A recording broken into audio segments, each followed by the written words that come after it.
In this video, I'm going to show you real quick how to reset the oil life on a 2022 Chevy Spark. This will also work for many other Chevy Spark year models. I know it works all the way back to, I believe, 2016, 2017, 2018, 2019, and 2020 and 2021.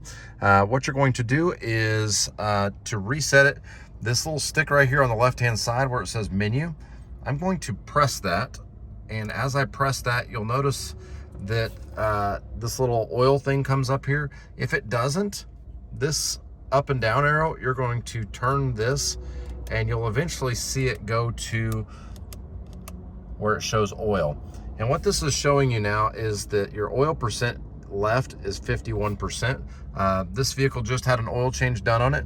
To reset that, what I'm going to do is push this button on the end here. And as I push it and hold it, it then resets to 100%. That's all there is to it. Pretty simple process once you know what you're looking for. If you have any questions or comments, leave them in the comment section. Give the video a like if you thought it was helpful, and subscribe to help us make more videos just like this. Thanks for watching.